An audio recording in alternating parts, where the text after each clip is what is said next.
Hi everyone, and welcome back to Buffy the Vampire Slayer. I'm Big Hope having a great day. Today we're talking about season 4 and watching the season 4 behind the scenes extras that I have. Mainly because I don't have season 5 right now. I don't have it. I asked some friends, but they haven't come back to me yet. And my dad is not here right now. So well, he's been busy for the last couple of days because he got a promotion. Yay! But that means that he's been busy. So yeah, so I don't have season 5 right now. And I'm supposed to start with that. So yeah, we're doing to do these extras. I kind of hesitated to do Buffy and the Angel extras in one video, but just Buffy do take like an hour 15 or something, so that's a little bit long, which is good, but like combining that with the Angel extras is a bit too much. So yeah, so talk a little bit about season 4 because now we're almost we're at season 5 after this video, which is great. I love that. I really love that. Can't believe we're already at season 5. Yeah, so which means like in 3 seasons, because 5, 6, 7, we're done with Buffy, which is crazy. It's crazy. So yeah, let's talk a little bit about season 4. Just kind of my thoughts about it. I think it was one of my favorite seasons, because of like the character growth that we got to see with like the gang going to, well, most of the gang going to college and having kind of like a moving on moment. I really liked that we got to see like some character development and like some changes in their lives, because they've been like, and how they managed that and adapted to that. So I really love to see Buffy kind of gain some of her independence. So she kind of lost the gang, which was kind of the point of the last finale of being like, man, it's been so long since we did shit together. But it was still really great. And then she got herself a new boyfriend with Riley. Faith came back. It was a whole thing, and she learned how to be independent, which I think is very important. With relationships with your, before you, or I feel like before you give out to people, you have to be comfortable with yourself, and who you are, which is something that I still struggle with.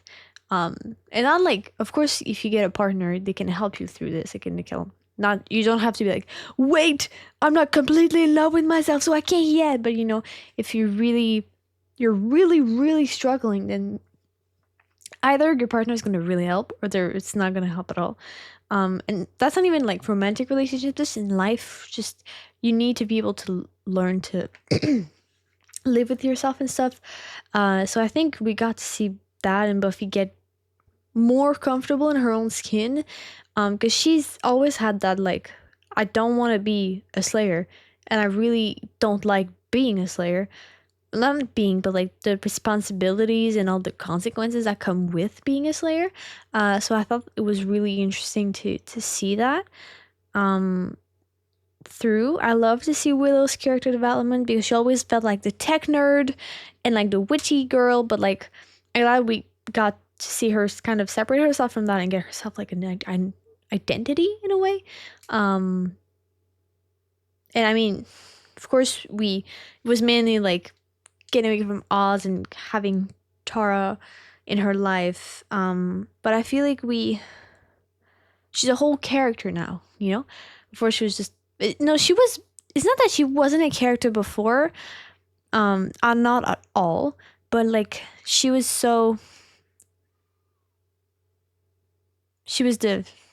geeky techie. I think it's more like she didn't feel comfortable with who she was, and I think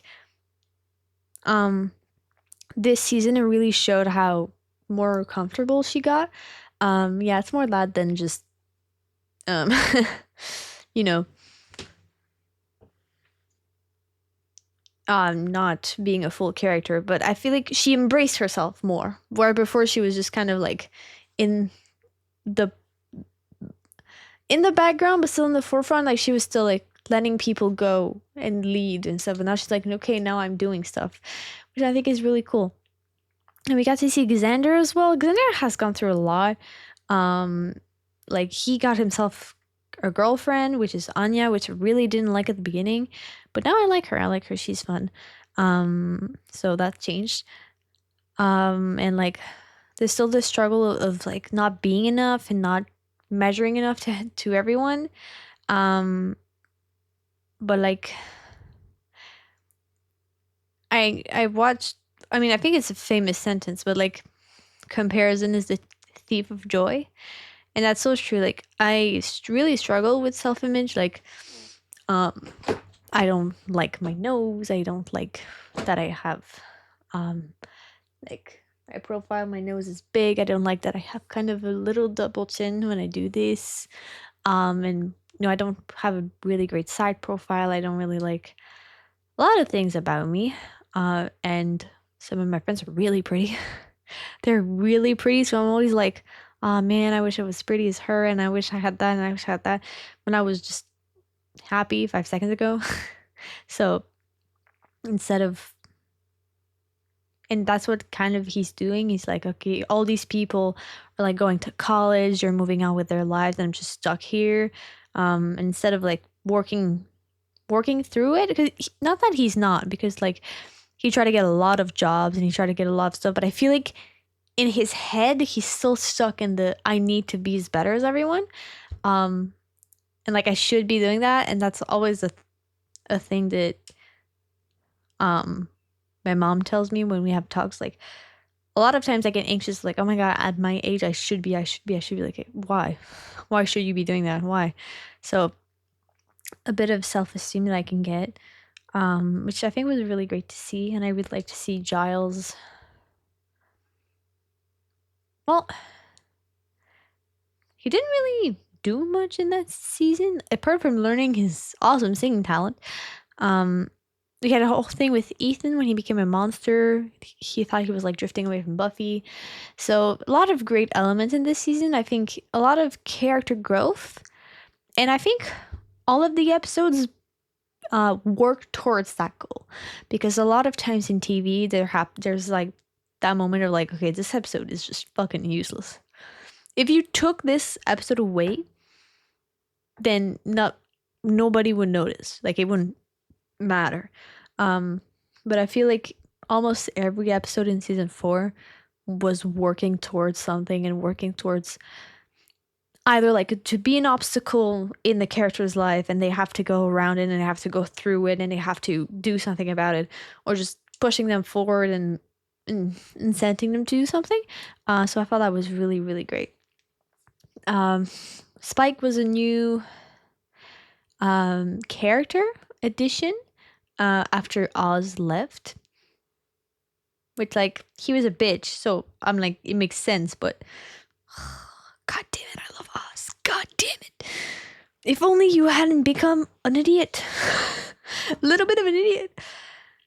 It's okay, it's okay. We'll survive.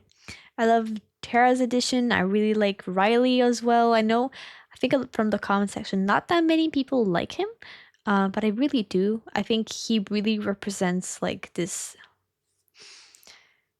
kind of isolated teenage boy who's like, not isolated, but like just a teenage boy who has his faults, who overreacts sometimes, who does shit and like still manages to come out on top and be sweet about it and be nice to, because like um the only thing maybe I have to say about Riley is that he's really like Buffy's girlfriend. Um but at the same time, his character development is so cool. I love to see how oh god, what's her name? The Frankenstein obsessed woman.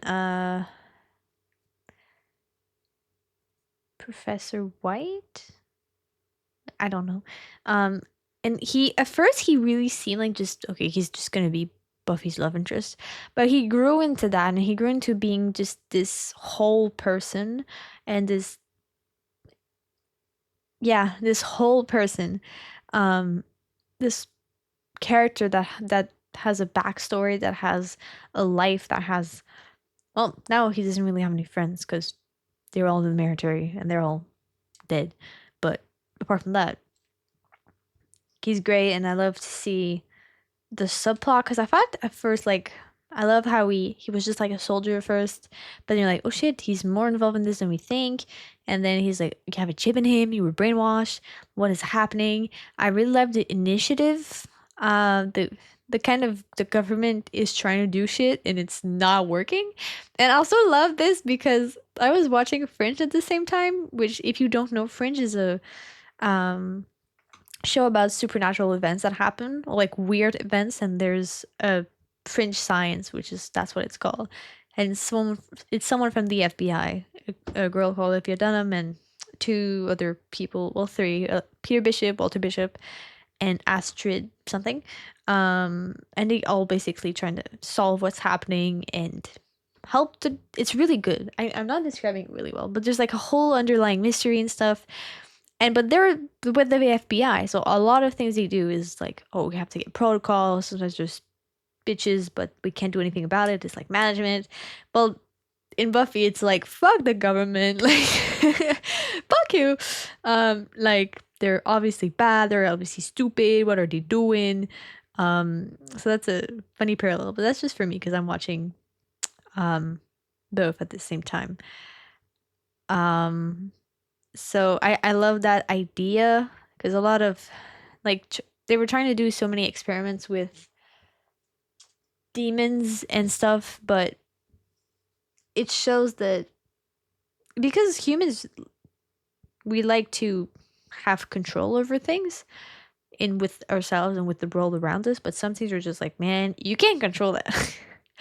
as, as much as you want to try and do that, you can't control that. So it's just like the government trying to control something that they don't really understand, and they're not willing to understand as well, in the way that, like, example with Oz, they could have asked him so many questions. Like, he discovered a way to to not shift on a full moon, and you're not interested in that at all. He when they found him, he was a werewolf, and it's not the full moon. It's like in broad daylight, and you're not interested in that at all. So it's a kind of thing of like they're curious and they want to know, but they mostly want to control. They're not like curious like we want to know and we want to learn better about it. No, that's not what's happening. They want a better weapon and stuff. So it was really nice to see that, and I can't wait for season 5 because I think the American education system confuses me because it's similar to us, so I get it confused. So I think because example, my CJEP is 2 years, and then there's 4 years of a university. Like 2 years if you're like, if you do it, if you don't drop any classes, and if you're not with a DP, I don't know in English what is that, a dip, like a dick, whatever. And then you do 4 years of university. So I think next season, yes, next season they're also in they're also in college, and then I don't know when they maybe last season is the workforce, maybe 2 seasons in the workforce. I don't know. We'll see, I guess. But I'm really excited. I'm really excited to see. So I think without further ado, let's go look at the extras. We have a lot to look at.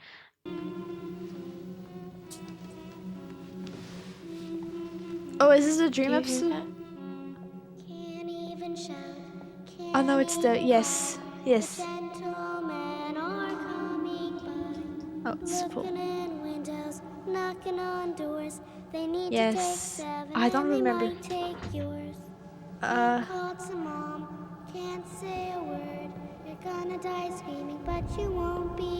So creepy. Hush. Yeah, that's what it's called. I forgot.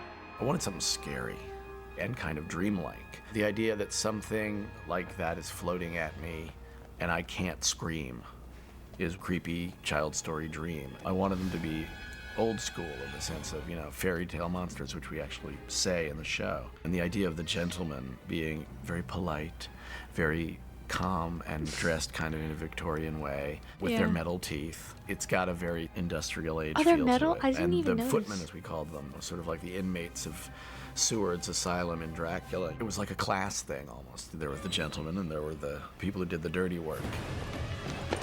Yeah, those are freaky. Hush is an incredible episode that sort of redefined what an episode of television could do. It was stunning, and it was about There we go. the Buffy Riley relationship and so much more. Oh yeah, because he didn't know she was a Slayer, and When she didn't know Joss he first was told me months before he shot the episode that he was thinking of doing an Initiative episode Man. that was essentially a silent movie, where 5 minutes into the episode, the characters lose the ability to speak and don't regain it until the last 5 minutes of the episode. I knew I was in for a treat and a nightmare. Joss terrifies This himself episode really on got purpose. copyrighted a So lot. many people came up to him and said, the reason that Buffy's so great is because your dialogue is the best I've ever heard. That's the reason the show's so great. And he hears that 10,000 times. He says, oh, okay, I'll do one without any words. I think the scariest episode that we've ever done, ironically, without the dialogue. It plays on very primal Yeah, fears. I heard about It's that. People were talking about that in the silence. comments. It's about the inability to speak. It challenges your ability to communicate.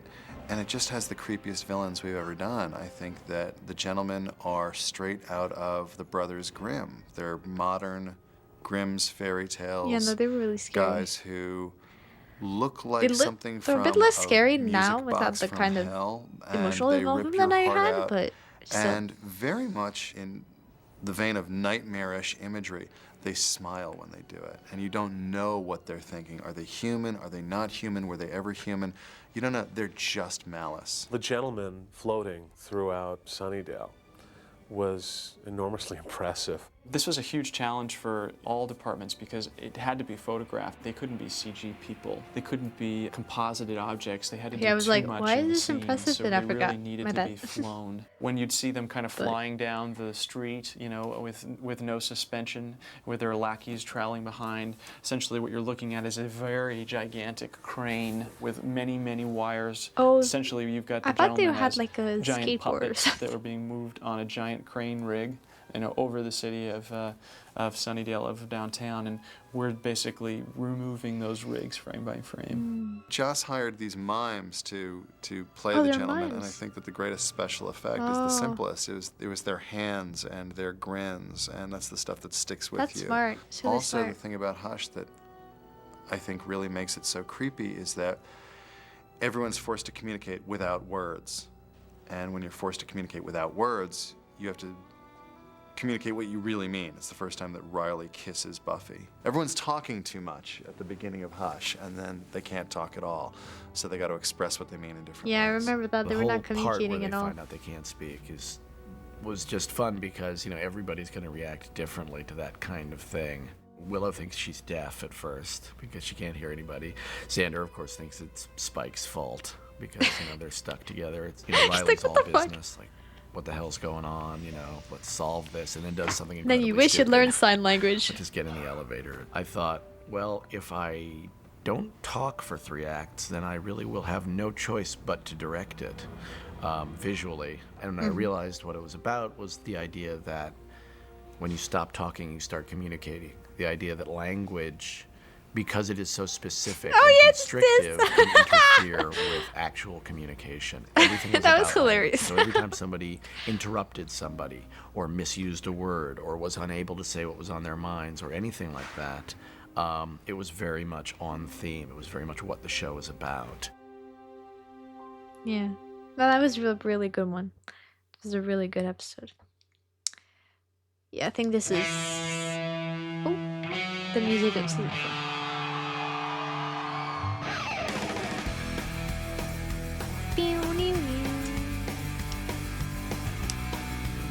For this new pen. It's cool, but not as cool as I thought it was going to be. Inside the music. Music is really important It's on our so show. important. We probably do more scoring than a lot of shows. I It's wrote like the scores for I watched Arcane. I'm a big fan of Arcane. If you haven't watched it, go watch it. It is a very, very good show. It's very well written. I think its biggest strength, and its animation is amazing. It's on Netflix. And season 2 just finished coming out, I think 2 weeks ago, last week or something. And oh my god, the music was amazing. That whole season, the music, There's a song in French, Ma meilleure ennemie, which is my best enemy. It's so good. And then there's the line by 21 Pilots. There's, of course, the theme song from Imagine Dragons. There's from Ashes and Blood. So many good songs. They for Paint the Town Blue. When they do the music well, they do the music well. So it just made me think about it. A little over half of the second season of Buffy and all of the third and fourth seasons. The first thing that happens when I start to score a show is I look at a rough cut of the episode. Still in progress. It hasn't been completely finished, edited yet.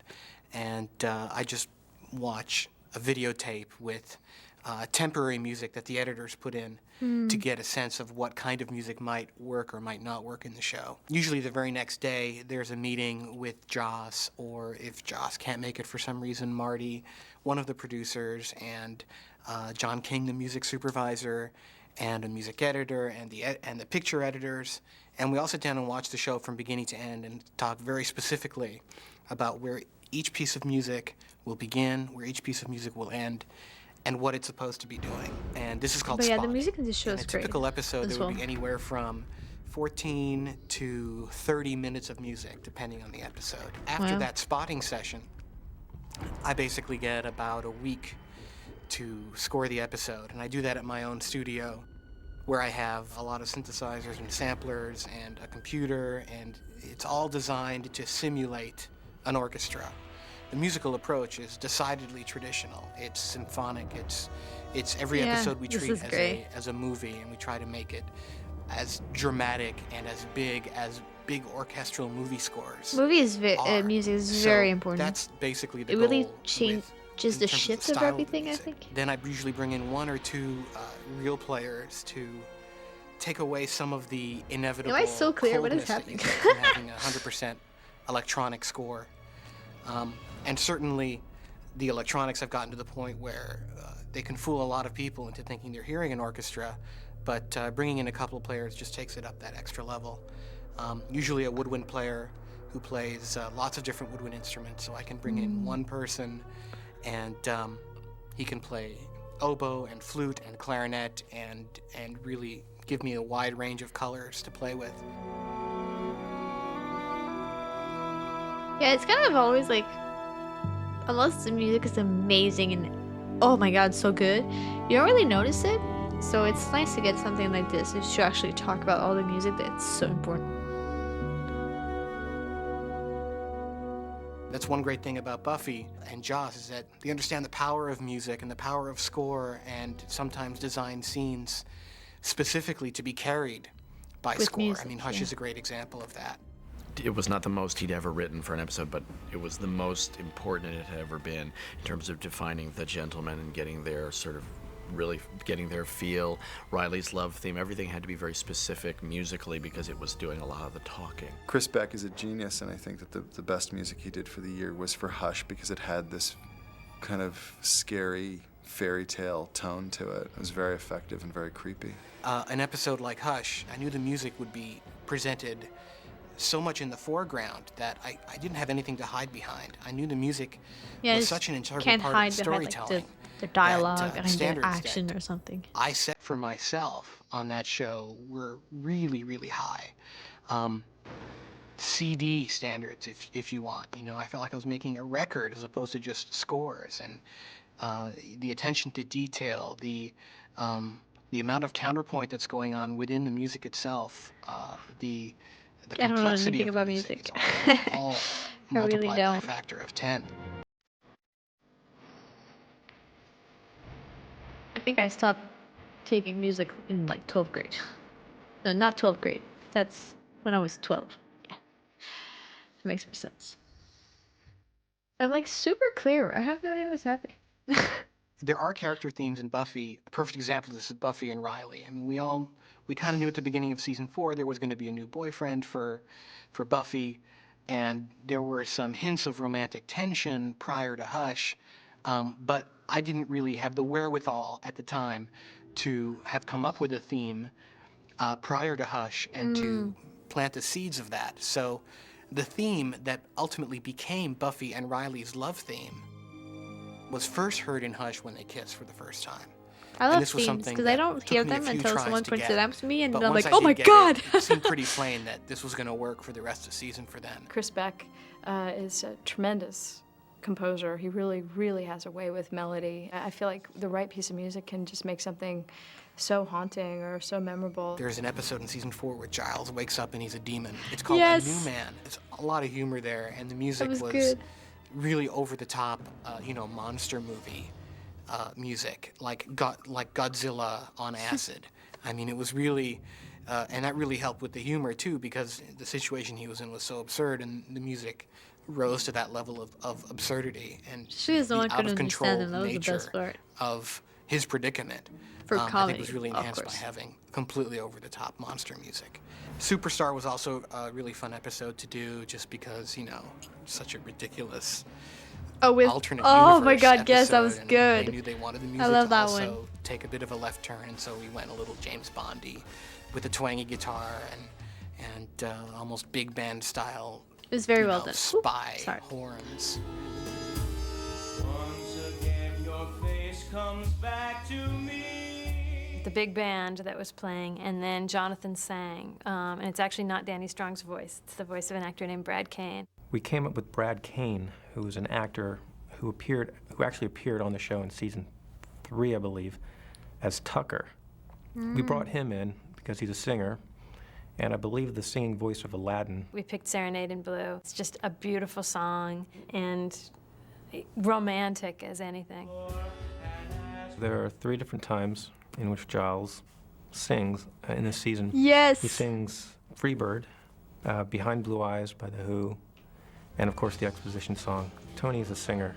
He was in the Rocky Horror Picture Show in England. We've added to his characters so that his character will be singing to kind of show that side of him. Behind Blue Eyes was written on the script, and we said, oh, this is going to be fun. So we took Tony into the studio and recorded I him remember this. singing Behind Blue Eyes, just him and a guitar. I actually played guitar in that track. As my conscience seems to be. For Freebird, Tony played guitar and sang. Would you still remember? He's a really great voice. Well, I must be traveling. Oh, I'm so tired, guys. Can't even do anything today. There's too many places I've got to see. Just gonna get The exposition song, copyrighted. I don't even Josh know how I'm wrote gonna it. post this on YouTube, to be honest. it's basically dialogue that The was first put one? to music, so it's what it is. It's exposition. Giles Oh my God, is that him? communicating to Oh, Willow in the and episode? Xander what needs to be done, but through song. Yeah, that was And, great. it was very fun. We had to do a pre-record. Josh wrote the lyrics and the basic melody, and I got 4-Star Mary into the studio, and Chris Beck did an arrangement. We wanted kind of a 70s rock vibe to it. I've got to warn Buffy. It was great, yeah. There's every chance she might be next. And Xander, help Willow. I'm Yes, trying the not to candles. bleed on my couch. I've just had it steam cleaned. The bands that we use. That made no sense. we like That to made no use sense, but it was unsigned so artists, good. particularly on camera, because it does add a sense of realism to the show. You won't see bands like REM playing the Bronze. It's small town Sunnydale. They're not going to be playing a little club like that. So Awesome. Oh my I god, try hi. to find bands that you would believe would be playing at this place. They have a local feel, but they sound good and they look good. Yeah, but when you think about it, Sunnydale has so many bands. What the fuck? Oh, this bitch.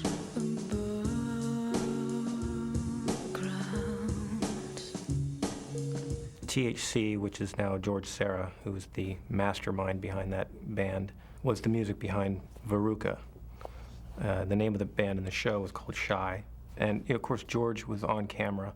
He was the only one out of the entire band on stage that was the actual musician in the group. The bass player, the guitar player, the drummer were not part of George's did group. everything.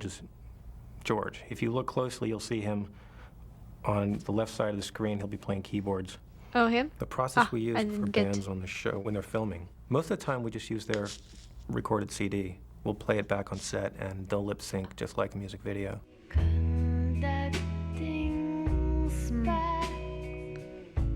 Yeah, I don't know any of them because, you know. There have been cases where we may want to re-record a different version of it. Splendid, for instance, we took them into the studio to record a softer version of a song they did. Was that the original? For how we got involved with the Buffy show, I got a call on the phone from none other than Joss Whedon. They came up with the idea of asking local bands around the Los Angeles area to come up with different ideas. Some members of the cast got a hold of our first album and they liked it a lot and they played it on the set and we became It must be fans. really good Our band advertisement. had a song that have didn't your have song any out lyrics to it, on and we're having TV trouble show. finishing the song. So I thought, well, maybe this will work, and I kind of cut it down and came up with this little thing that was 30 seconds long. And from what he told me, this little piece of music that I sent him actually fit really well with the credits that they had already cut.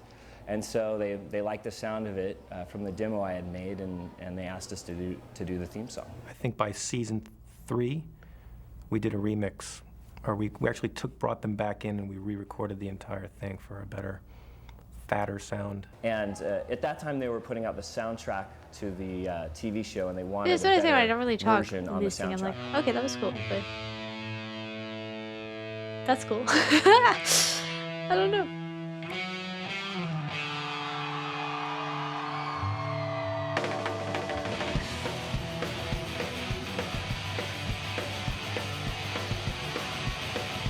No, I can still see it. It's weird to hear my voice. I heard people coming downstairs.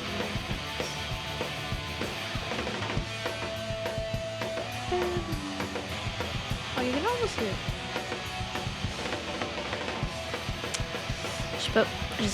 Alright. Oh. And I forgot to go check on my sister, so I will go do that after this one ends.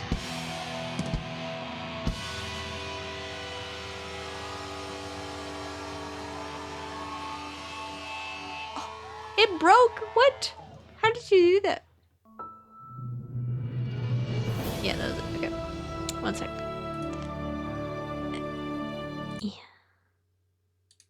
Yeah, okay. This is the one that's 35 minutes. I'm supposed to go check on my sister and I forgot. I'm sorry, I'm coming back. Overview of season 4.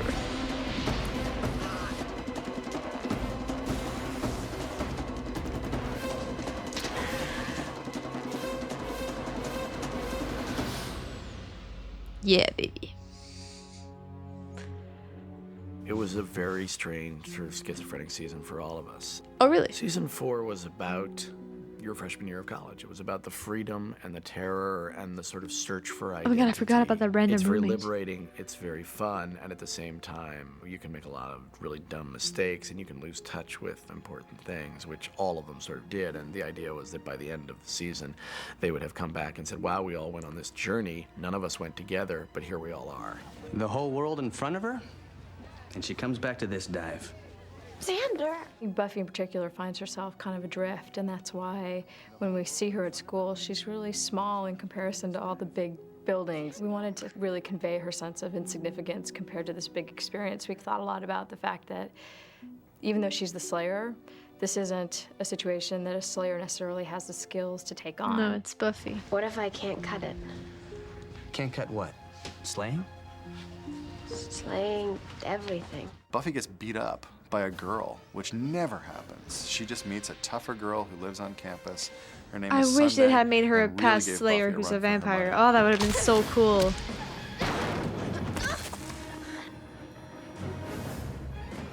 God, that would have been cool. Some people objected to the fact that she was so meek at the beginning of the freshman, but that was our whole point.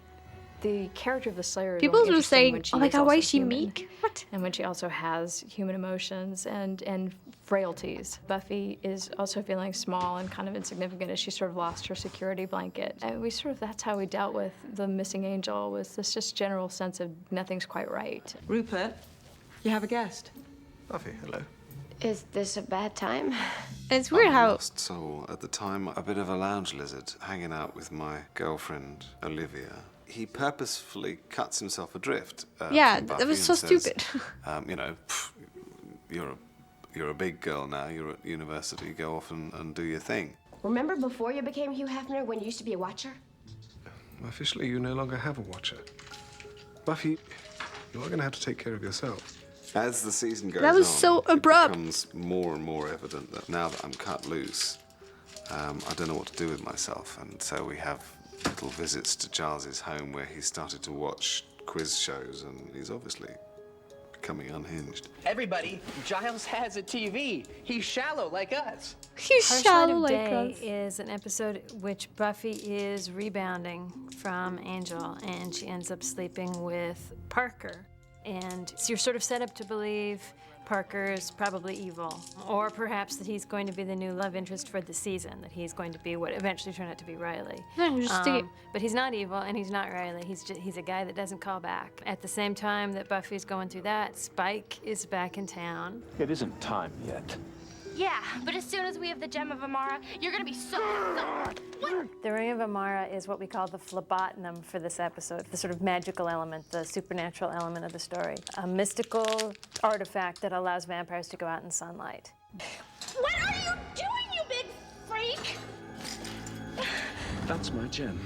Spike gets that gem, and then you have a big old fight with him and Buffy out in the sunlight. Just when Buffy's been hit emotionally by Parker leaving, Spike comes along, broad daylight, can knock the crap out of her.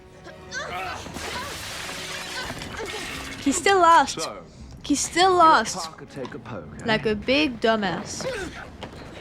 Did he play the sensitive lad and get you to seduce him? At the end of this episode, Buffy is walking along with Willow. I mean, come on. Just a fool. He had every What she advantage, originally and you said still lost. I mean, kept I know for the telling plot myself, he look had how to. much I'm over Angel.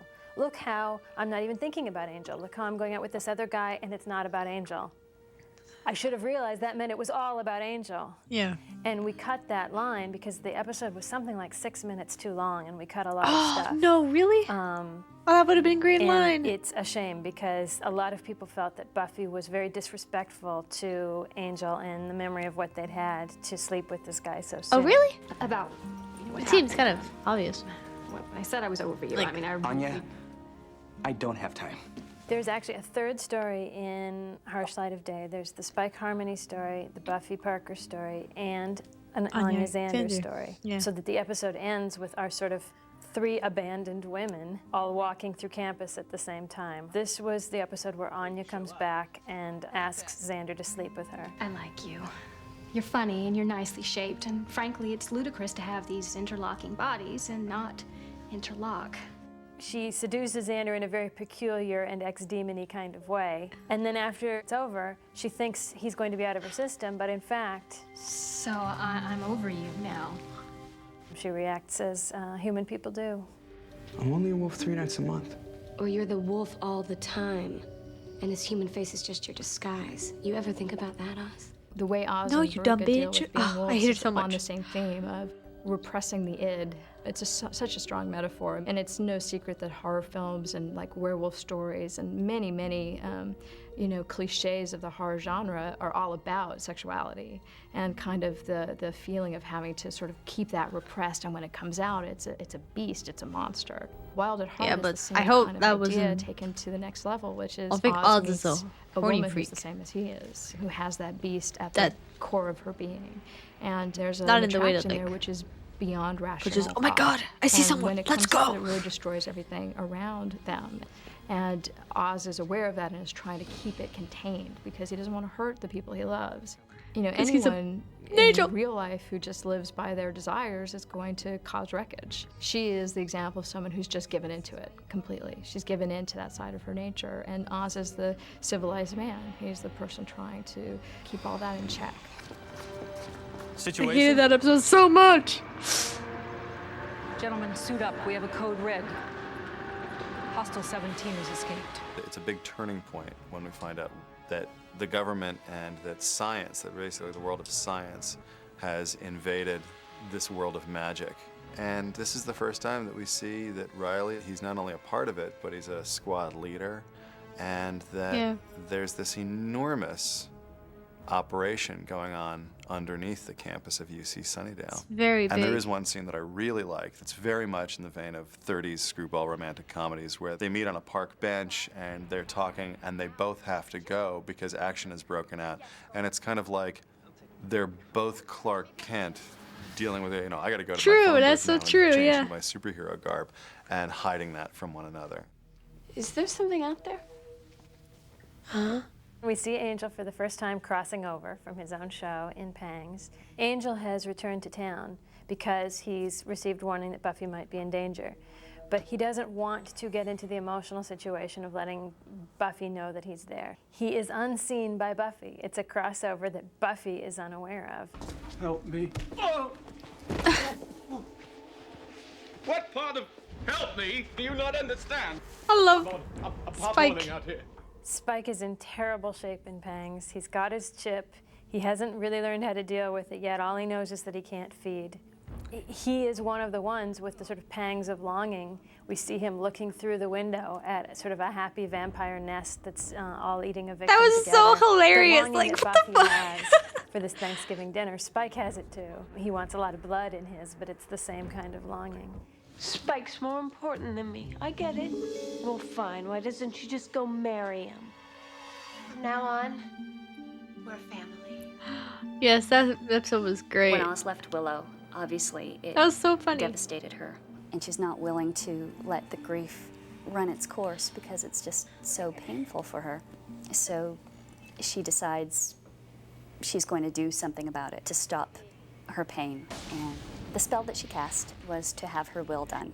Her hope for it was that she could say, I want my pain to be over now. Unfortunately, that didn't work, and whatever she said would literally come true. Oh, that was so sad. She was just like, oh my god, I'm finally human.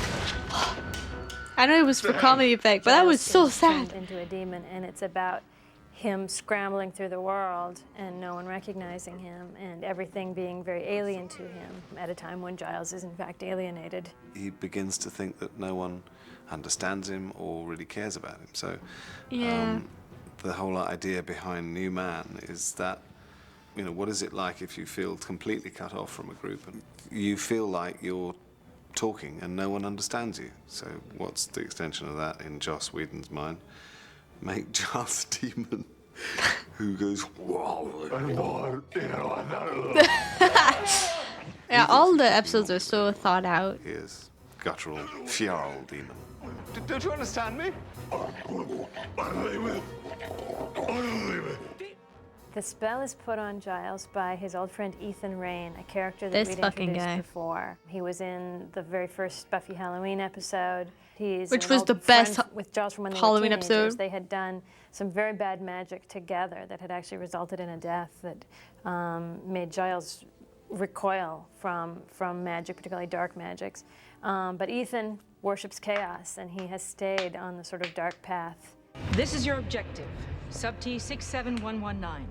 Demon class, Bulgara species. Bone skewers jut from the creature's forearms during battle.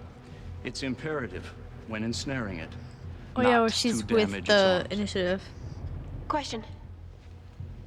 Why exactly can't we damage this poke of thing's arms? Now that the initiative knows about Buffy, Buffy tries to work with him and become a member of the Commandos. And she thinks, well, this is great. I'm working with my boyfriend. Eventually, it comes down to the initiative deciding that the Slayer is dangerous to them. And Professor Walsh takes it upon herself to try to Walsh, eliminate that's her. what she did. I think we've got a situation. The dumbasses. Slayer? She's becoming a liability. We knew that was a danger. We moved to the contingency scenario. The leaders of the initiative, including Professor Walsh, they're never questioned about their orders. And Buffy is not someone who will not question. She is someone who is eternally seeking. You know, she wants to know what She's is curious. up at all times. And it allows us for Professor Walsh to reveal her true colors, which is, in fact, she's far more evil, and the initiative is involved with much darker things than they've let on. Sorry, I have the hiccups. We'll give it one. Won't we, Adam? I've worked too long. A All I project have to she's say been to that working is on you for some fucking time, dumbass. And this is Adam. Adam is a part cybernetic, part human, part demon. I can't believe he hybrid killed the that little the boy. military That's and so initiative fucked been up. working I on. hate you so much, And Adam. Adam rises up and You introduces dumb bitch. himself basically as the threat of the rest of the season. She said that you and I were her favorite children, her art. That makes us brothers. Family. No, I'm not like Oh you. yeah, he was so It sick. was always our intention for Riley to find out that the initiative was not a good thing because he was a really decent person. It had to be what it A was. really good which was person, a shock really and denial, sweet and person. Eventually realizing that he had to continue being a hero. We But love he Riley. uses it in great part in Goodbye Iowa because he's withdrawing from all the chemicals they've had them on to sort of make them superheroes. So he's really going through drug withdrawal, which is why he becomes kind of irrational and has these temper flares and stuff like that. You told me you were tracking the Bulgar demon. I thought I'd help. But now I see you're not hunting demons, you're socializing with them. Again. Riley's loss of innocence, you know, was an expansion of the theme of college being this place where your mind is expanded. Sometimes the beliefs you have and the things that you hold dear, when you come in, when so you come true. out, you have a whole different perspective on the world. Are you all right? 5 by 5. That's the thing about a coma. You wake up all rested and rejuvenated. Hi, and ready for payback. At the end of season 3, Buffy and Faith got into an epic battle where Faith got knocked into a coma. And Faith has been in that coma ever since. This is the episode where Faith wakes up. The thing that slingshots Faith back to reality and back to the world of the living is she's plagued by dreams. And my interpretation of that was that even though her brain was knocked into unconsciousness, there was some small part of her that just lived the events over and over and over. And what was great about this episode is we got an opportunity to get inside Faith's brain. And we see Buffy from Faith's perspective. Which is a villain, and yeah. Buffy is a monster to Faith. I remember share talking about that. a certain like-mindedness. At the end of season 3, Faith showed up in Buffy's dreams. Buffy is the only person who can really understand Faith's pain because she is also a vampire slayer and she is also isolated from the world and alone and lonely. So I think Buffy feels a great deal of guilt and responsibility towards her younger sister. Buffy is sympathetic to Faith because she is responsible for what putting happened, her in a coma. Are you ever gonna take this thing out? It's the desire for revenge that woke her up.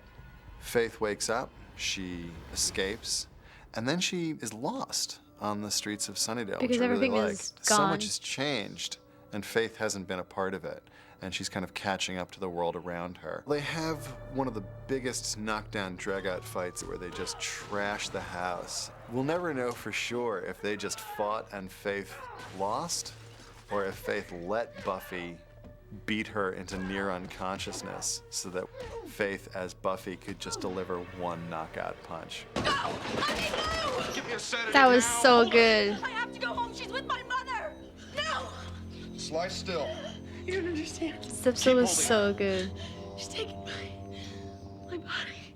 What I was really interested in was seeing the character of somebody who's hated and considers the world her enemy, getting the chance to completely destroy the life of somebody who's got everything she doesn't have and represents everything she doesn't believe, and having it affect her instead, so that she has no understanding of what she means. And we did that specifically with the line that she says 3 times. You can't do that. It's wrong. I'll kick your ass. Because it's wrong. You're not gonna kill these people. Yeah. Because it's wrong. By the end of the show, she says it And it means with it. all sincerity. She's become Buffy. She wants more than anything in the world to be Buffy, which is just impossible for her. She realizes that she hates what she is more than anybody else. I am not a killer. I am the Slayer. Faith is definitely Buffy's shadow self. You know, she's her dark side. But it's also about what love does to you. Buffy was raised with love. She was raised in a loving family. She has friends. You know, Faith is really shaken by the experience of feeling love. This possibility of a whole different life. Like, what would it feel like if you didn't live in this sort of lonely, isolated existence? And if you How did different actually would I relate to be? other people Oh, and saw you differently. heartbreaking. But what her response to that is to get very self-destructive. Faith has won a fabulous trip to England, and I got the consolation prize, which is you. So I don't have to worry about Faith showing up. A lot of people were surprised that Riley actually slept with her. Even though he sort of senses something's up with her emotionally, of course he's not going to get that it's not her, and the fact that he slept with her is just, you know, it seems so un-Riley because he's so the noble guy, but let's face it, you know, he's just a guy, and it really throws something up between And him that's and Buffy, okay. What the fuck? which No, is good and hard. that's in no way his fault. Like, example, if Buffy comes to you and she's like, okay, she's a little bit weird, but she wants to have sex, maybe it's to like feel better and stuff. Like, there is no way. He's like, oh, he's just a guy. No, he's a person who has an intimate partner who loves them and wants to help them feel better. And that's sex. And of course, he's not going to say no. Well, he could, but like, I don't think he will. And like, if anything, it was Faith that was like sexually assaulting him because he gave his consent, but not to the right person. He thought it was Buffy, not Faith. He wouldn't have slept if it was with her, if it was Faith. It's not Riley's fault. What the fuck? She's not your friend. I may have overestimated the you liking her factor. I don't think she's her. This was actually a kind of a pivotal episode for them because Tara, we had yeah. played witchcraft as a metaphor for sex. Their relationship is a I saw metaphor it. for a romantic relationship. That I you totally don't saw it. Yes. Feel comfortable telling people. Sometimes about. I don't get these things, but I'm happy I got that one. Yours? Meaning, you know, we have something more than just a friendship. That was very specific. And then, of course, we shot one of the steamiest sex scenes that we've ever shot, which was designed specifically to be their first sex scene. They built the relationship as a relationship first, and then as a sexual kind of thing later. It's an extension of the relationship, of their personalities. You know, Willow becoming more and more involved in the witchcraft, and Tara being kind of nervous about that because, I mean, you see that in real relationships. You know, someone getting more aggressive and more, you know, edgy with the way they live their lives, and the other person kind of being, hey, we need to be more down to earth. Hi. Yeah, I really love how they did We that. have a problem. Oh my god, yes, this episode was great. Sounds like you could use my help. When the show opens, Jonathan is the biggest star in the world, and it is not explained to the audience. It was so recut great. The opening credits, so it's a series of shots of Jonathan being Jonathan-esque in his superhero way. Just taking a And lollipop. the audience isn't given any hint of what is going on. This episode started when the spell was already in effect because it put the audience in an off-center place where the audience sure if I got like to it. figure out what was going on. Many people were very confused when this episode aired. They felt they'd missed something. Jonathan is Yeah, a I was character also played by like, Danny did I Strong, miss who we'd something? seen in a number of earlier episodes. You delved into the black arts and conjured up a hell beast from the ocean's depths to wreak your vengeance. Oh my god, she's so young. Ow. I snuck in yesterday and peed in the pool. Jonathan had a large role in an episode I wrote called Earshot, in which we Oh, saw him yes. up in Oh, the that was heartbreaking. Sunnydale High clock tower with a gun. And Buffy talks to him at that point about you can't solve everything all at once with some big gesture. And what we see in Superstar is that he has not learned his lesson. Once more, he's tried to solve everything with a big gesture. And it's basically so he can have friends. And he creates this monster by turning himself into the biggest star in the world, and he feels really bad about the monster. You know, he's worried about the monster and so what it's sad. going to do to people, and he doesn't want anyone hurt at all. He just wants people to like him. This does explain everything. I knew he wouldn't do anything on purpose. Me too. And that whole alternate universe thing was too freaky. This is just a standalone episode in which everything in this universe is not true, in the episodes both before and after it. But we still have Jonathan moving the story arc for the season along. He talks to both Buffy and Riley separately about their relationship to each other. And he helps them allows solve them it, to which heal is the great. rift between them that happens because of faith. And he discovers and informs people about a very important feature of our villain, Adam, which in a fact we end up using later on when Buffy defeats Adam. Look at the sky. Oh, when he came back. Yes. Full moon. But how? Because of Willow's relationship with Tara, that there was a lot unresolved between Oz and Willow, and that it just didn't feel like they'd had closure.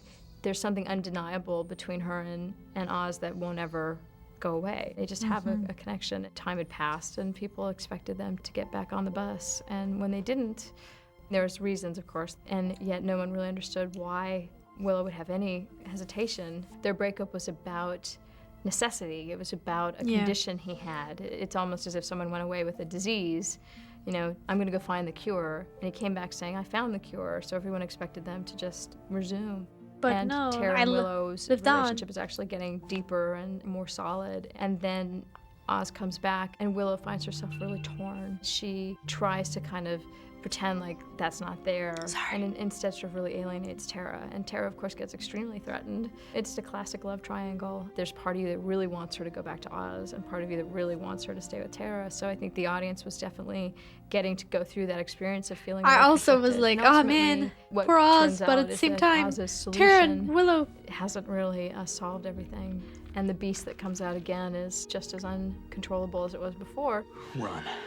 The one thing that sets Oz off in New Moon Rising is when he finds out that Willow and Tara are lovers. And there was a lot of debate about that. Like, are we saying that that would bring out, you know, something evil in somebody? And ultimately, you know, for me personally, my feeling was, yeah, it would bring out, you know, the worst in people as well as the best in people. Even though he's a good man, that part of him, the reaction, not the rational thought, that's the monster, and it was going to come back out. I don't need a bunch of tests to know that this thing's a joke. I think for that,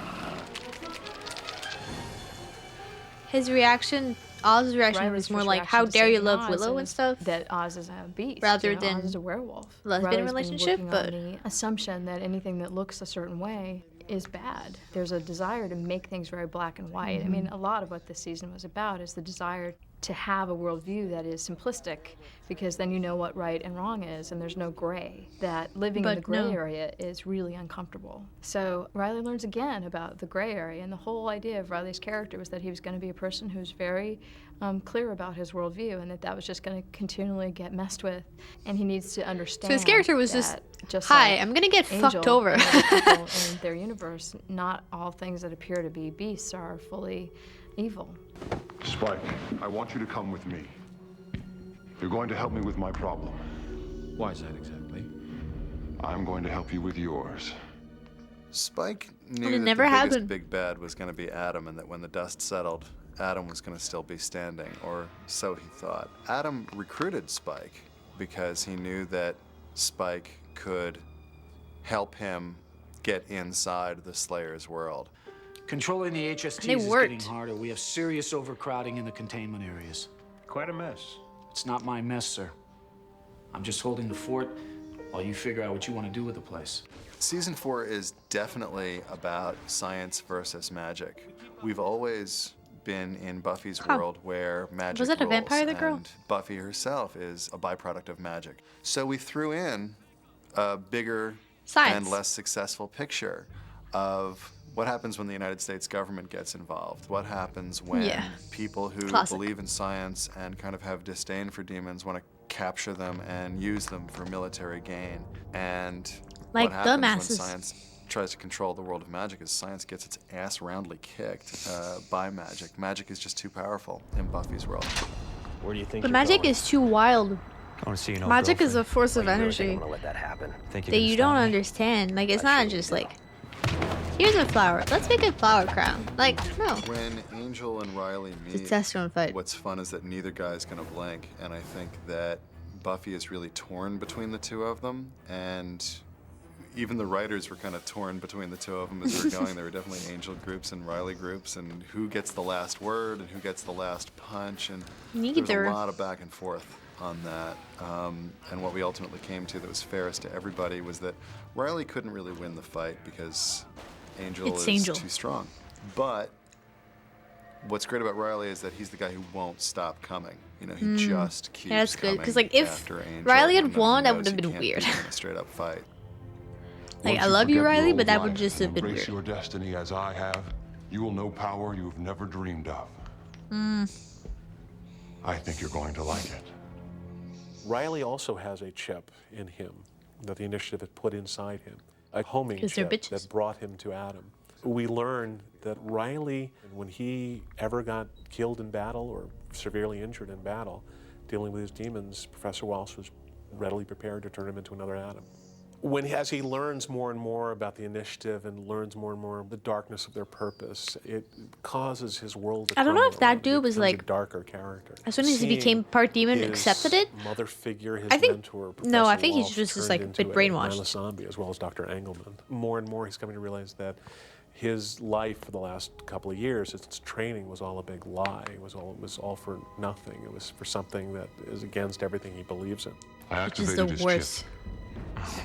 So it's chips all around, is it? Someone must have bought the party pack. You get yours removed when the Slayer is where I want her. Spike in And the he prior never episode does it. had splintered the group. Well, he Yet, did that, but he never part of gets the his plan chip that he was removed. working with Adam was, I'm going He to did get the so group well, a though. disc that will lead the Slayer down there so I can kill her. But if the only person who can read that disc is Willow, and Willow's not talking to Buffy, then how is Buffy going to get the information? Actually, Adam recognizes it, and Spike suddenly goes, uh-oh, I screwed up. I split them up, and yet I gave them a disc. But Oh, in did the they realize episode, their own mistakes? Essentially, the group The writers, decides or was they that need intentional? to put aside their differences. I feel like it was intentional. Spike can be very convincing when He played us. He wanted us to fight to split us up. Primeval is about rebuilding trust and that whole relationship of the original four. And you realize there's an And that's actual why you problem. don't It's not see just Tara Spike doing in it shit. very much, and you don't see Anya in it very much. It's really the main four characters who started the series together, building this unity back, building their trust, realizing that Spike has I hope we have more moments used all of them in the deceived Scooby all Gang of them. in season Must 5. see TV. Not just like, oh well, we made up. Let's split Bait's ways been again. taken, traps all set. Slayer has landed. When Buffy goes into the initiative and they go in with a spell, it's a spell that not only is mystical and spiritual, but is one in which it was so bonds cool. the core group of our characters. They become one force. And so in the same way that we bring our characters back together physically, they make up, I love you, and you're my best friend. Spiritually. We also say they are also part of a big whole. They're all parts of this one big, powerful force. It was partially inspired by an Alan Moore comic book. As Jocelyn were breaking, he referred to Promethea. There's an Alan Moore comic book which deals with a very mystical superheroine. Prometheus? Can't last much Like longer. Prometheus? We can. The guy who brought fire? We are forever. Interesting. I'm a Shandab.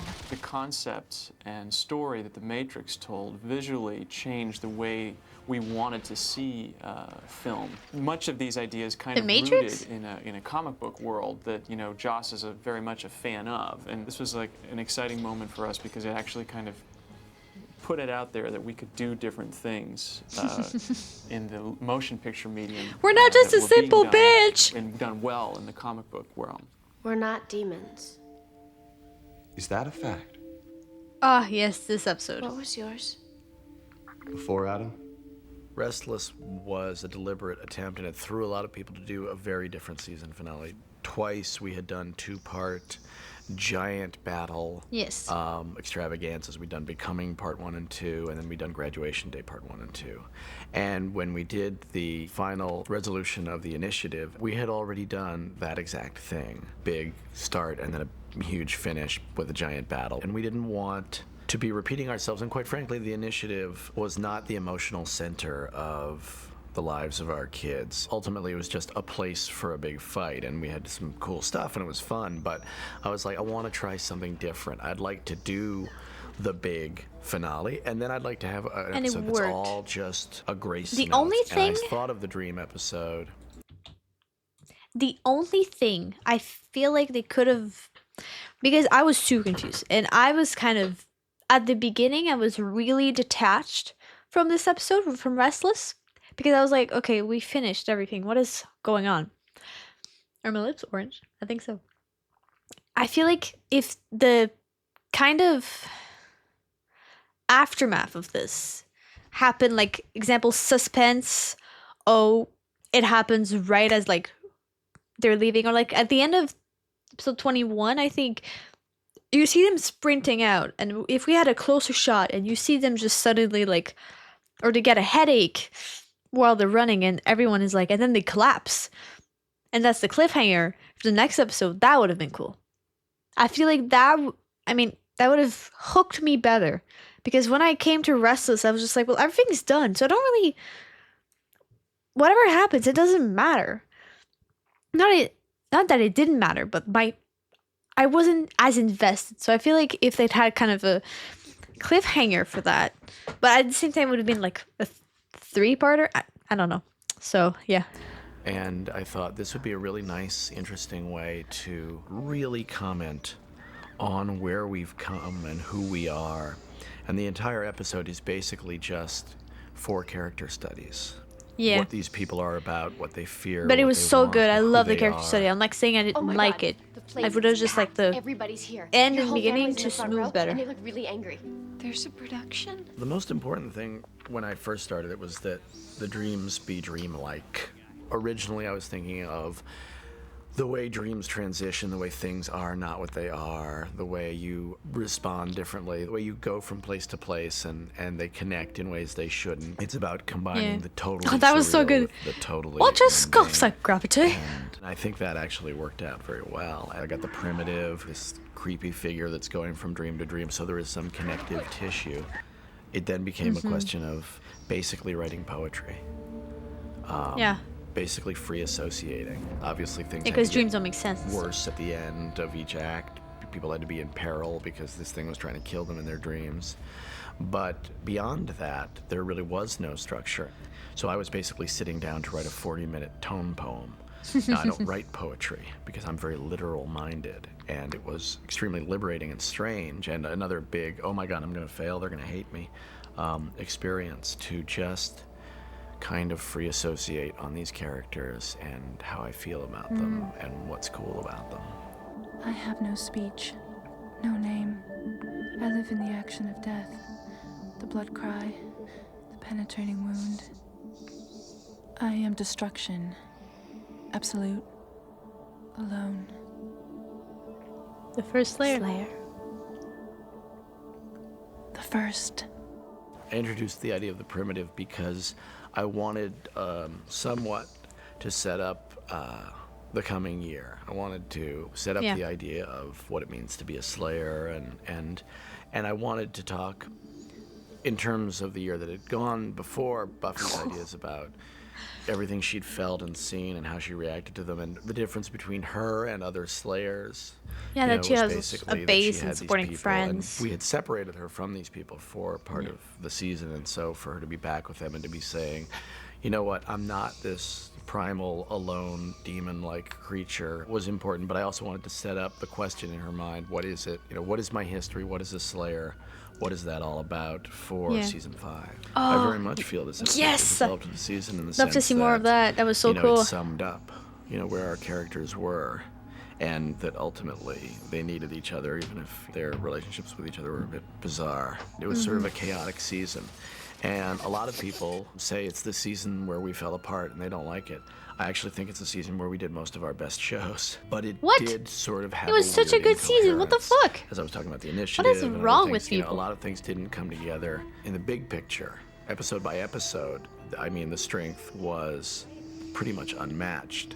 But as an arc, I understand why people are sort of like, well, it didn't really get me there. So this episode, in a way, Literally is a way of how? saying, So just much look at character pieces, development, look so at the much characters and what they've been through.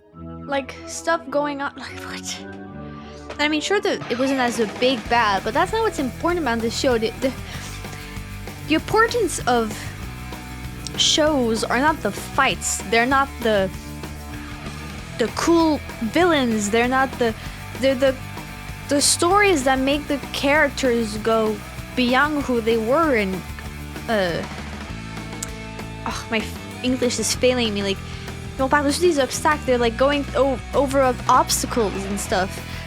That's what's important. That's what it's a story. A story. If the characters suck, the story is not gonna make it. That's just my personal take. Home sweet home. Just Spike episode, nice. Spike came in episode 3 of the second season, which was their 15th episode of the show. Iconic. So, who do you kill for fun around here? Who are you? Spike. He was designed to be a disposable villain, and so he Oh, was really? set up to be the ultimate cool. So I was meant to really be cool and then get the heck out of the way, and they decided not to kill me. Because they were, you but were they too forced cool. then to take me in a radically different direction. Come on, love. You need to eat something to keep your strength up. Now. Oh my god, I forgot about Drusilla. Enough for mummy. I won't have you feeding me like a child, Drew. He's a sociopath who enjoys killing people and ripping their lungs out, but at the same time, he's a very sensitive guy. And the writers, Realistic they're forced guy. to put a lot of energy toward bending the character away from disposable villain into something more three-dimensional. You'd better be more than sure, mate, because I'd hate to have to hurt you. All of our characters got to the point where they were loving and hugging, and it was sort of like, where's Cordelia? Basically, we need somebody who's gonna, shake things up, and Spike is that guy. You should know better than to tempt the fates that way. Because the big bad is back. In season 4, we see Spike right after Drew has dumped him. What's the matter, Spike? Drew dump you again? Maybe I dumped her. She left him for a fungus demon. That's all he talks about most days. He is bitter towards all females, and he takes it out on one specific female named Harmony. Gotta get back to work. Can't believe she put up with his shit for so long, though. I love syphilis more than you. It's beyond rebound at that point. It's really revenge. I don't know why I let you be so mean to me. Love hurts, baby. And she drives him absolutely crazy. We made Harmony and Spike a couple because we'd seen Harmony get bitten in the graduation day episodes at the end of the previous season. We knew she would be hilarious as a vampire. Being a She really vampire was. Sucks. He comes back to Sunnydale. Little known to him, a government special ops organization has taken root in Sunnydale right underneath the college named the Initiative. And they catch me. Also, they did that really They fast. Let me implant just say a chip in my head, that no one noticed on the which ground makes and it no one noticed. impossible for me to kill.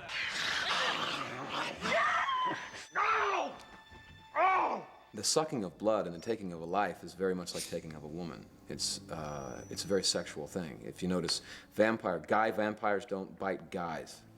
They take women victims. So when Spike goes in and tries to bite that's Willow true. and can't, I didn't even notice it's that. a perfect chance to explore A metaphor, yes. impotence. Oh my god, that scene was hilarious. I felt all right when we started.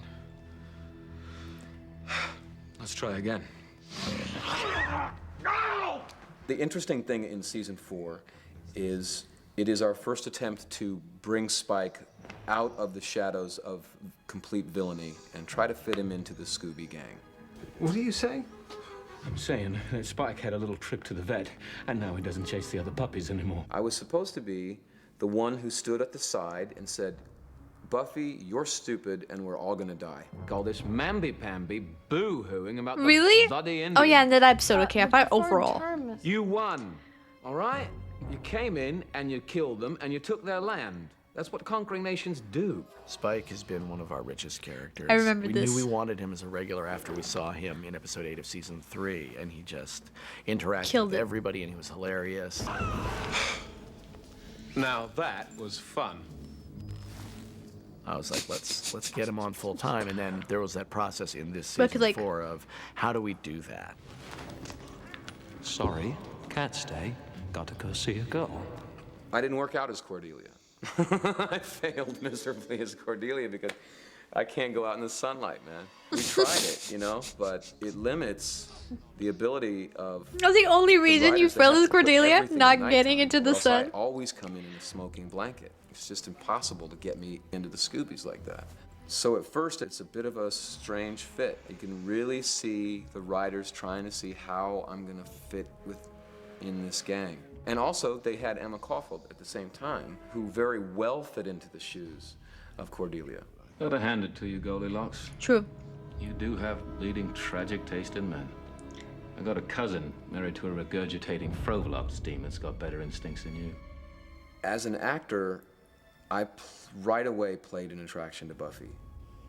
Even though Spike was fully in love with Drusilla, there was a scene my very first day shooting where I was hunting Buffy, not to fight with her, but just to observe her and see what her fighting style was. And I'm looking at her in the bronze, and I'm kind of walking through the crowd, watching her dance. Oh, in season 2. And there was okay. something both very much of a hunter, I'm going to kill you, but there's also a heavy sexual undercurrent. And that just came off the day of watching Sarah dance, really. There's a lot of sexual undercurrent in this. It would never go beyond Almost that. all the things are like, yes, There this was is that attraction sexual immediately. metaphor. And by the time we get to season 4, Does it have to be? it's developing. There are 2 episodes where the characters get together. One is a kind of a what-if episode, which is brought That on was by a hilarious. spell that Willow casts, which is completely unreal. But then there's a scene later on in the season where Faith takes over Buffy's body and just messes with Spike's mind. Oh, and right. there we see for the first time that if Spike would have gone for it, he would have very much liked to have kissed Buffy. I mean, am I even That was Faith, that wasn't remotely Buffy. scary anymore? Tell me the truth. No. The chip takes away everything that makes it enjoyable to be a vampire. Yeah, okay, so you can't kill anymore, but there's all that fun things you can do. You'll adjust. Adjust. And what? The cool thing about being a vampire Oh, is that you I don't love need Spike. a wallet. If you see something, you take it. There are no rules for vampires, and suddenly Spike is thrust into having to deal Usually with everyday dramatic, though. necessities. That Like, kinda how comes do you with- get money to buy cow blood? How do you get money for cigarettes? Oh, it's you. Spike! What are you doing? That was You made me yell really a hard. very smooth transition. Give me money. Since he can't brutalize people or kill them for what they have, everything that he loves is taken away from him. In pain. I can hurt a demon. You know, he likes to kill things, you know? So if, Yep. if he can't kill humans, which would be his favorite, the second best is demons, so he'll take that. But he doesn't really care. He just wants to get in a fight. That's right. I'm back, and I'm a bloody animal. Yeah! I like that there was being like a special creature of just about violence, Spike. Is able to vent all his anger and frustration out on demons and other vampires, and it gives him an excuse to work with our heroes in terms of fighting evil, because it gives him an opportunity to fight. He can't kill the Slayer, he can't kill her friends, So he but can kill demons. something, and that seems to be enough for him. What do I spy with my little eye? A demon. That would be, oh, right, the things I can kill. It's for him like a redemption. It gives him a reason to go on. It's the start of the next stage of his life, his chip stage. I don't even know what they're of gonna life do where with him, he- though. Where he If figures you don't out get how a to chip, accommodate the this chip into his out, life. he's just kind it of doesn't really stagnant make him as a one of the character. Scoobies. He's never really Or become season one of the 5, I mean, Scoobies. not- You he wasn't in can't season 4, trust but him. I don't know what they're gonna He do. has no soul. He is not killing because he's on the side of good. He's killing demons because they're the one thing he can kill. Can any one of your damn little Scooby Club at least try to remember that I hate you all? Just because I That can't was a do the good damage episode, I loved myself it. doesn't stop me from That was a good aiming a loose moment. cannon your way. The episode was awesome, but you know. And here I thought the evening would be dull. The inner truth about Spike is that he's evil. And I mean, they say be yourself, be true to yourself, that he's evil. You were successful. Easier than I thought it'd be, too. You're sure? I feel it in my bones. It's, call it the Yoko factor. As vampires go, Spike is actually terribly immature. Oh. He's very young. But for a human being, you know, he's very old, so I don't know. you learn If how you to wanna listen, hopefully. You can check it out, What do but you I want? can't be spoiled. Ha Year ha supply ha. of blood, guaranteed protection, merry bushels of cash, I just and realized most his actor is important, American. a I think I guarantee knew that, I'm but not I to forgot. be in any way slain. If I only had one word to describe Spike, it would be glee. In all of the wrong things. Which is so fun. Sitting Just around that wanting to grin tell you was, what like, there's evil. still afoot. It's not very industrious of you. I say we go out there and kick a little demon ass. Remember this. Come on, vampires! Urgh, nasty! Let's annihilate them for justice and for the safety of puppies and Christmas, right? Let's fight that evil. And Let's kill Christmas. something. We had to build the university hall that we had.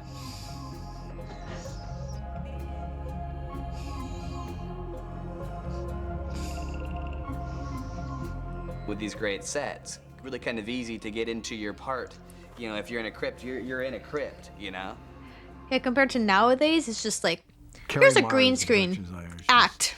Phenomenal. He has the ability of using sets over and over and redesigning them and making them look like something else. Like the secret laboratory.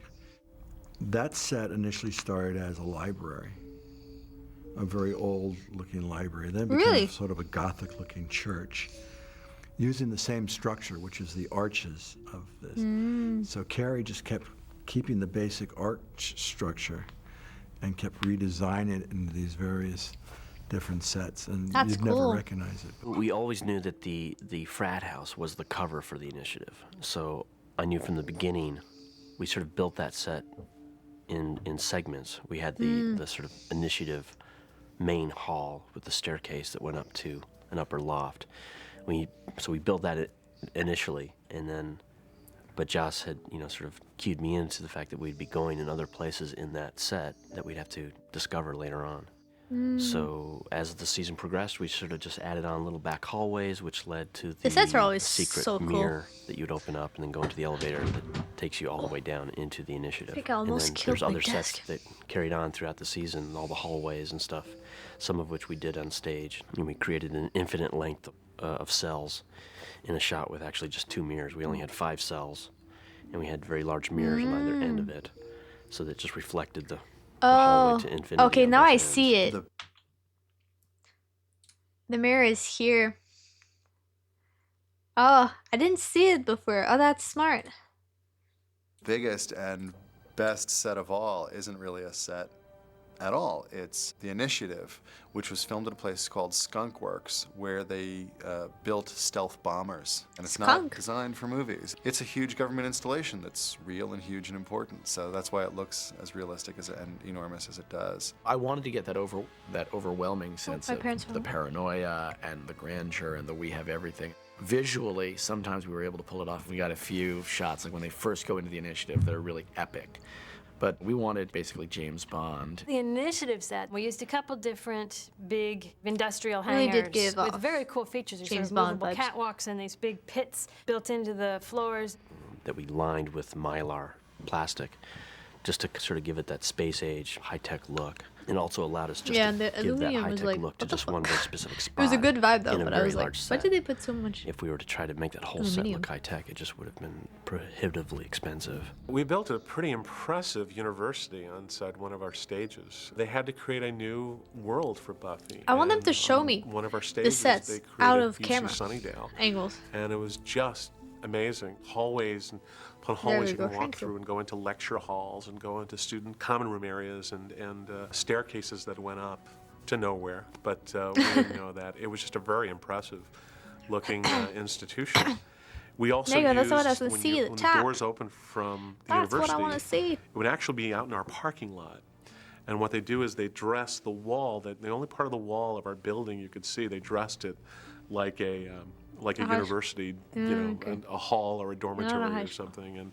And we used a lot of our little studio space, our little compound here. Okay, so now we're walking into our set here on stage.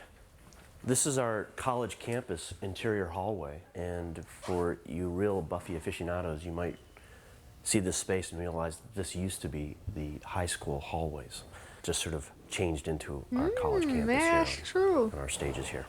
That's true. Basically, it's the same layout as what we used to have for our school hallway. The You bulge can see and we've added a walls. lot of Oh my brick. God. We've changed the arches.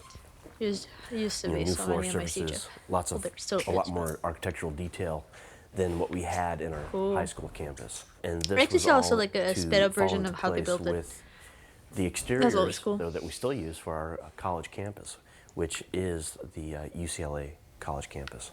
So all the details that you see in these hallways were taken from the UCLA campus. The college, I very much felt like Nice. we were at the university, and it UCLA had is a the real University character of to it. California.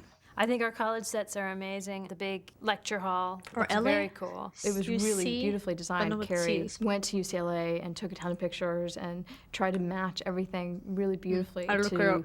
the exteriors that we shot. The brick is an actual skin, like a fiberglass skin that we buy Oh, out of catalogs. I was like, what the Some of fuck? it we fabricate.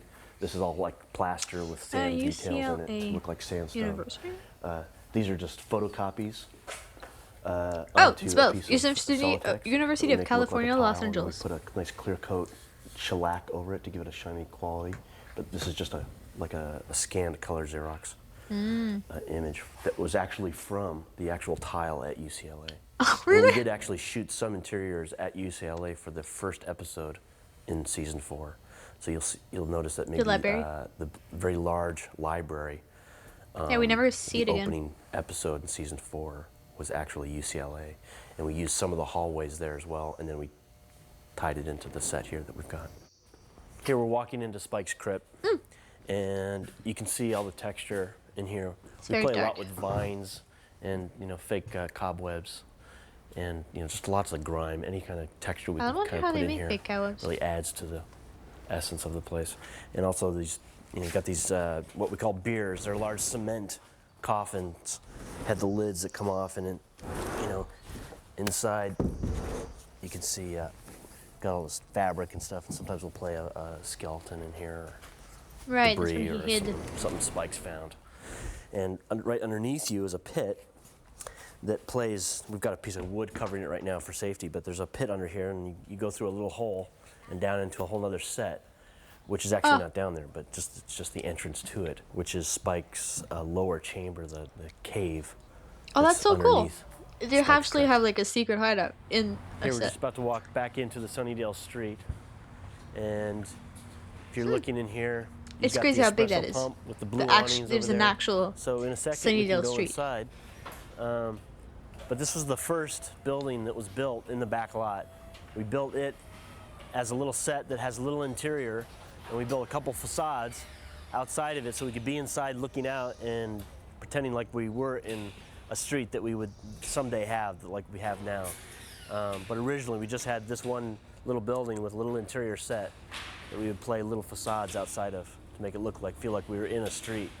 And then we just slowly, each episode, would build a new facade until we had a whole street, until we eventually built the Sun I don't realize Cinema, how much money it which is down at until the you see the end whole of their street, which really thing sort of with like out of camera framed our shots. street and God really brought it damn. into a Oh, you can full see a palm tree in the 360-degree background. set.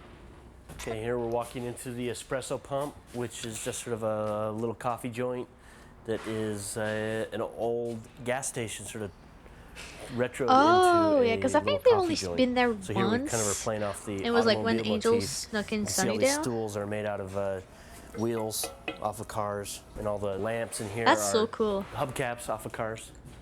And you get to see many car parts as well. The decorator, David Conniff, pretty much goes and finds all this stuff.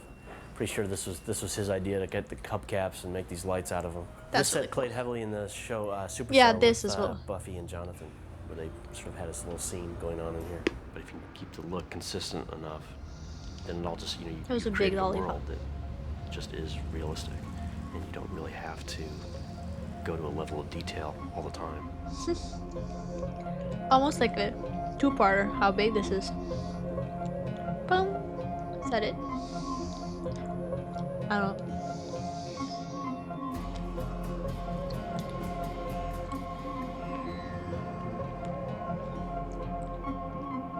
I think so. I love to see the behind the scenes though. It's really cool. We don't think how much stuff goes into a show until they talk to you about it and you're like, oh my god, yes, what the fuck, that's insane.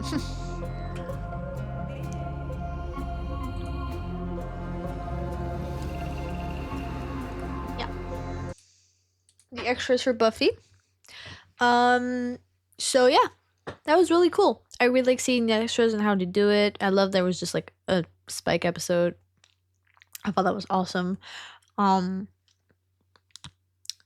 Yeah, can't wait to watch season 5. Cannot wait to watch season 5. Next thing is gonna come out is the Angel extras and my thoughts on Angel out tomorrow. Don't worry, I'm not gonna have 2 weeks of extras for YouTube. That's coming out tomorrow. Well, tomorrow for you, not tomorrow for me. And then Buffy, and then we start with Buffy. I hope I get it soon. So yeah, I hope you guys liked the video. If you did, don't be afraid to leave a like, comment more if you felt subscribe to see more. You can check out my Patreon if you want the full and uncut reaction. You can check out my gaming channel as well. And I'll see you guys later. Ciao.